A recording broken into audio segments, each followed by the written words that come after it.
Hola chicos, ¿cómo están? Espero que muy bien y trabajando desde la casa. Hoy quería que habláramos un ratito de el verbo. Yo sé que mucho no les agrada esta palabra, pero ¿saben por qué? Porque no lo conocemos mucho. Yo les propongo que juntos empecemos a saber un poquito más del verbo y les puedo asegurar que algo de cariño le vamos a tomar. Los extraño un montón, muchísimo. Tengo muchas ganas de volver al aula. Por eso le pedí a mi familia que me ayudara para sentirme un poquito más cerca de ustedes. ¿Quieren ver?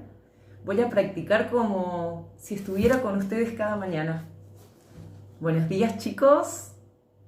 Hola, profe. Buenos días, profe. Buen día, profe, ¿cómo le va? ¿Y qué es el verbo?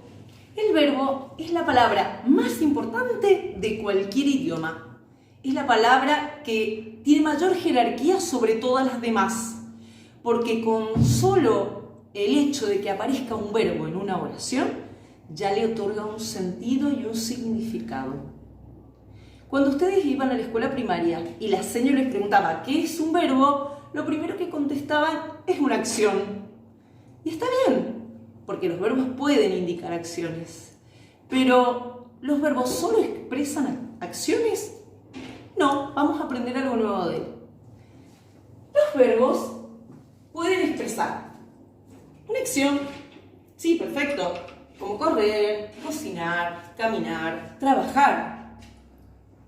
Pero hay dos verbos muy importantes de todos los idiomas que expresan estado, y ellos son el verbo ser y el verbo estar, que van a aparecer en sus distintas formas conjugadas en la oración, como soy, estamos, es.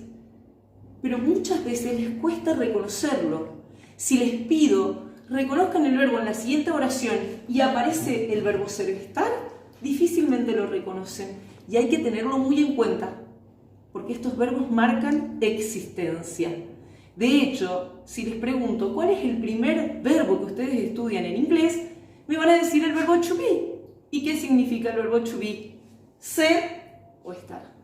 Entonces, primer punto a tener en cuenta, el verbo ser y estar es un verbo fundamental para todo idioma. Y también tenemos los verbos que indican sentimiento, como por ejemplo, amar, temer, odiar. En castellano existen 3 conjugaciones. ¿Y qué quiere decir eso? Que hay 3 terminaciones propias para los verbos. ¿Y cuáles son? Existe la primera conjugación, que son todos los verbos que terminan en ar. Por ejemplo, lograr, comprar. Tenemos la segunda conjugación, que se refiere a todos los verbos que terminan en er. Por ejemplo, correr y beber. Hay muchísimos más, por supuesto. Y la tercera conjugación son todos esos verbos que terminan en ir, como por ejemplo, vivir y partir. Esta forma del verbo terminado en ar, er, ir, se llama infinitivo. Y de esa manera los van a poder encontrar en un diccionario. El verbo tiene sus partes. El verbo se divide en 2 partes. Veamos los ejemplos. Como yo ya les dije, pongo una forma en infinitivo, o sea, terminado en ar, er, ir, y yo puedo descubrir 2 partes en el verbo. Si saco la forma de conjugación, la forma final, obtengo la desinencia. Observen los 3 ejemplos que tenemos. Arreglar, vencer, asistir. Las terminaciones en ar, er, ir se llaman desinencia. Y la parte de adelante del verbo, le podemos decir así, la parte que no es desinencia, se llama raíz.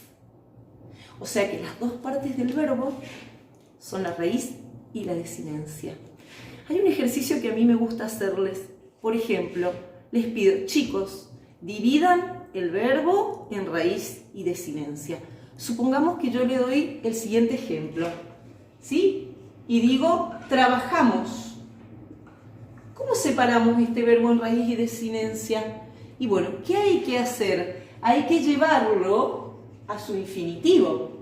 Hay que transformarlo y ponerle la terminación ar, er, ir. ¿Cuál sería la terminación de trabajamos? Trabajar. Entonces, ahí es más fácil para mí descubrir cuál es la raíz y la desinencia. Yo saco su desinencia y me queda la raíz, que en este caso es trabaja. Entonces, si yo les pido que en esta forma conjugada del verbo ustedes me reconozcan la raíz, me van a decir que hasta ahí está la raíz y el resto va a manifestar una persona, un tiempo y un modo de conjugación. Como les dije al comienzo, el verbo es una palabra muy compleja y tiene sus variaciones. Esas variaciones se llaman accidentes gramaticales. ¿Y cuáles son esos accidentes gramaticales? ¿Sí? Empecemos por el primero. Persona. ¿Cuántas personas tiene el verbo? El verbo tiene 3 personas. Primera, segunda y tercera. Y ustedes me dirán, profe, pero no, son más, son 6. Yo, tú, él, nosotros, vosotros, ellos. No, eso está mal. Porque lo que ustedes están considerando ahí son las personas y su número, o sea, singular y plural. ¿Por qué? Porque a la persona y al número hay que considerarlos a los dos juntos. Entonces, ¿cuáles son esas personas? Veamos. Nosotros, en Argentina, hablamos una forma de castellano que se diferencia a la forma estándar que hablan en España. Entonces van a ver ustedes que nosotros acá, en Argentina, y también en otras partes de Latinoamérica, usamos diferentes formas gramaticales, para las personas, que ahora las vamos a ver. La primera persona, ¿cuál es? Yo. Bien, yo. ¿Sí? Y esa primera persona es singular. Pero también tengo una primera persona que es plural. ¿Y cuál sería? Nosotros. O sea, que nosotros es primera persona, pero del plural. ¿Sí? Vamos a la segunda, que es la que más variantes tiene. ¿Cuál sería la segunda persona? Un tú, como les dije recién, que hablan en muchos países de Latinoamérica. ¿Sí? Esa sería una segunda persona singular. Pero en Argentina, nosotros no le decimos tú al otro. ¿Sí? ¿Cómo le decimos? Vos. Entonces, también vos, una segunda persona singular. Y hay otra segunda persona singular, que es usted. También es una segunda persona singular. ¿Qué quiere decir singular? Que solo marca una persona. ¿Y cuáles son las formas plurales? Vosotros, como hablan en España, sería una segunda persona del plural, y ustedes sería la forma que usamos acá en Argentina y en otras partes de Latinoamérica. Segunda persona del plural. ¿Y cuál es la tercera persona? La tercera persona es él y su forma femenina, ella. Estas personas son del singular. ¿Y cuáles serían las formas en plural? Ellos o ellas. Esta sería la forma plural. Y esta sería la forma singular. Entonces repito, persona y número siempre los consideramos juntos. ¿Cuál es el otro accidente? Tiempo. Si yo les pregunto cuántos tiempos o en cuántos grandes tiempos puedo dividir, ¿sí?, la forma de expresarme, ustedes me dirían en 3. Me dirían presente, me dirían pasado pretérito y me dirían futuro. Pero tengo una novedad. no son 3 grandes tiempos, son 4 grandes tiempos. Porque me falta considerar el condicional, ¿sí? Que no es un futuro. El condicional es un tiempo diferente al presente, al pasado, al futuro. Es distinto, ¿sí? Ya lo vamos a ir conociendo de a poco. Su terminación es esa famosa forma ría. Por ejemplo, de amar, yo digo amaría. Ese es un condicional. Amaría. Lo que hemos visto hace poco, un hiato en la terminación. Y por último, el modo del verbo. ¿Cuántos modos hay en castellano? Hay 3.